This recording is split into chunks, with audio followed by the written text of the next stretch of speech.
অর্থনীতিতে গতিশীলতা আনতে প্রয়োজন কাঠামোগত সংস্কার, ঠেকাতে হবে অর্থ পাচার বললেন অর্থনীতিবিদরা। ১.৫ দশকে সর্বোচ্চ খাদ্য মূল্যস্ফীতি রেখে শেখ হাসিনা সরকারের বিদায়, ভোগ্যপণ্যের দাম বেড়েছে বেশি।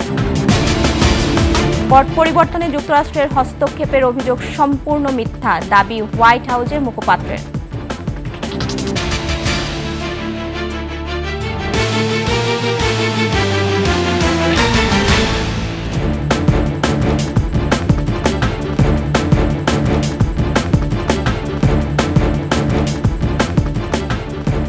শুনছিলেন ফার্স্ট সিকিউরিটি ইসলাম পিএলসি সংবাদ শিরোনাম। আমন্ত্রণ দুপুরের ২১ সংবাদের সাথে আছি মহিমা পলি।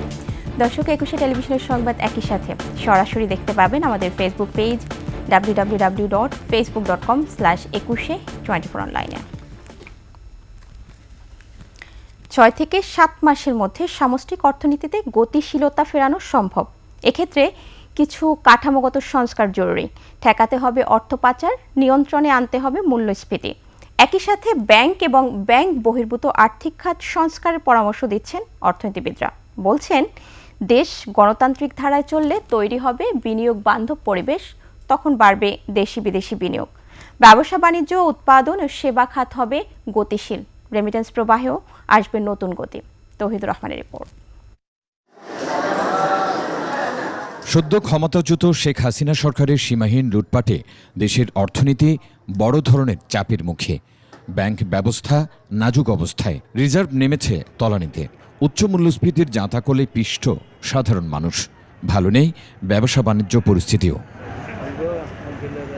এমন অবস্থায় আসার কথা বলছেন দেশের শীর্ষস্থানীয় অর্থনীতিবিদরা।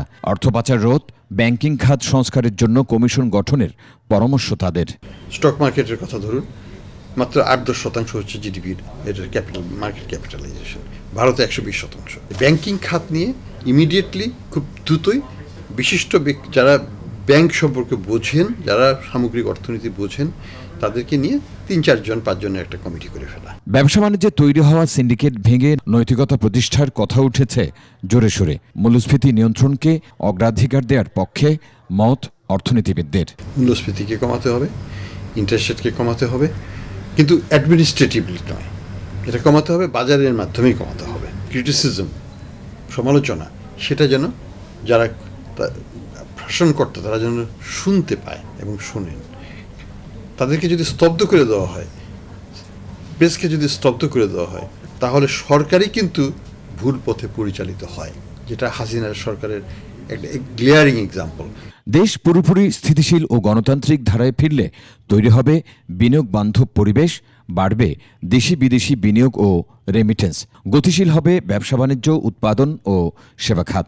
তাই আগামী ৬ থেকে ৭ মাসের মধ্যেই অর্থনীতিকে ইতিবাচক ধারায় ফেরানো সম্ভব বলছেন তারা। আবার দ্বিতীয়বার যেন আমরা কোনো ডিক্টেটর না দেখি, বাক স্বাধীনতার উপর হস্তক্ষেপ না দেখি, আমাদের ভোটাধিকারের উপর হস্তক্ষেপ যেন আমাদের দেখতে না হয়, এই জিনিসগুলোকে নিশ্চিত করতে হবে অ্যালং উইথ অর্থনৈতিক স্বাধীনতা অর্জনের মাধ্যমে। প্রবৃদ্ধি, রপ্তানি সহ নানা সূচকে তথ্যের গরমিল রয়েছে জানিয়ে অর্থনীতি পুনরুদ্ধারে সব সরকারি পরিসংখ্যান নির্ভুল ও বিশ্বাসযোগ্য করার পরামর্শ এই অর্থনীতিবিদদের।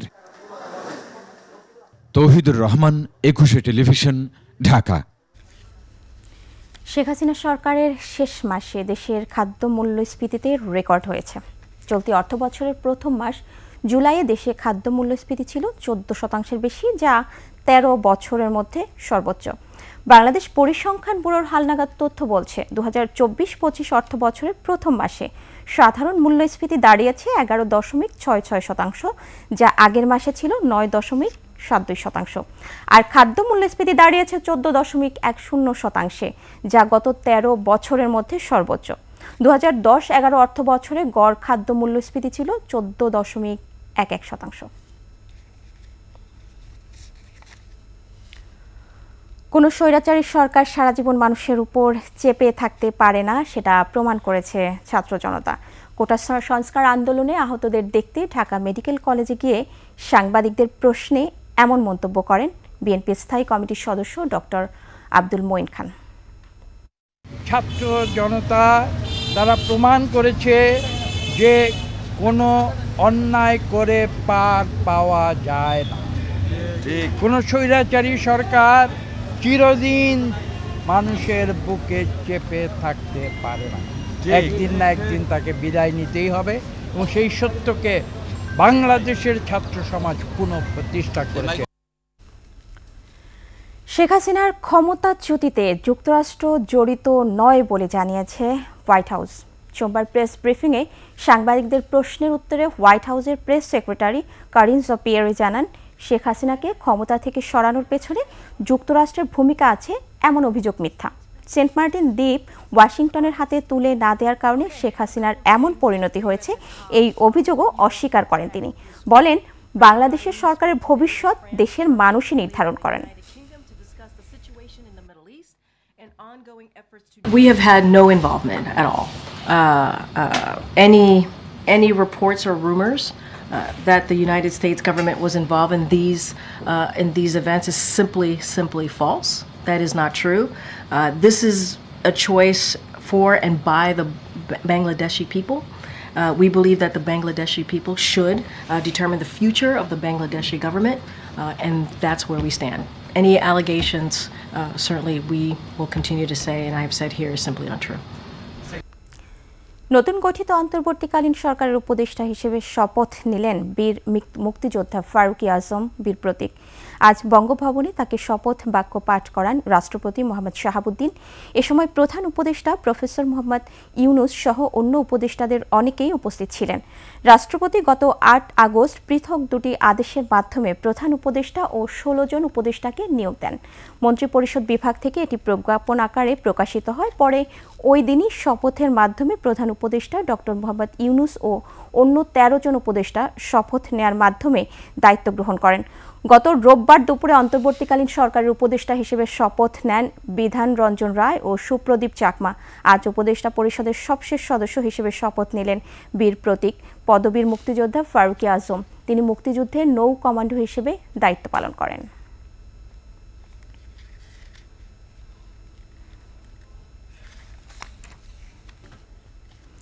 সুপ্রিম কোর্টের আপিল বিভাগে 4 জন বিচারপতিকে শপথ পড়িয়েছেন প্রধান বিচারপতি সৈয়দ রেফাত আহমেদ। সকালে সুপ্রিম কোর্টের জাজেস লাউঞ্জে এ শপথ অনুষ্ঠিত হয়।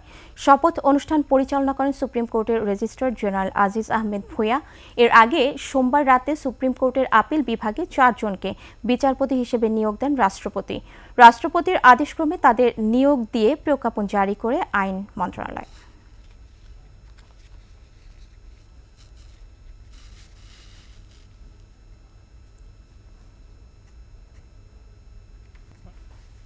শেষ করছি দুপুরের 21 সংবাদ। যাবার আগে ফার্স্ট সিকিউরিটি ইসলামী ব্যাংক পিএলসি সংবাদ শিরোনামগুলো জানাবো আরও একবার।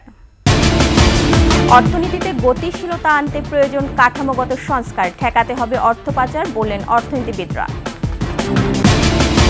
1.5 দশকে সর্বোচ্চ খাদ্য মূল্যস্ফীতি রেখে হাসিনা সরকারের বিদায়, ভোগ্যপণ্যের দাম বেড়েছে বেশি। পট পরিবর্তনে যুক্তরাষ্ট্রের হস্তক্ষেপের অভিযোগ সম্পূর্ণ মিথ্যা, দাবি হোয়াইট হাউসের মুখপাত্রের।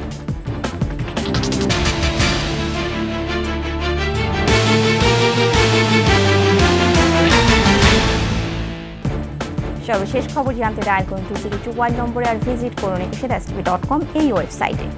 এছাড়া ফেসবুকে ভিজিট করতে পারেন facebook.com/ekushe24 অনলাইনে। এতক্ষণ সাথে থাকার জন্য ধন্যবাদ। আমাদের পরের সংবাদ 2টা 55 মিনিটে দেখার আমন্ত্রণ রইল। একুশের সাথেই থাকুন।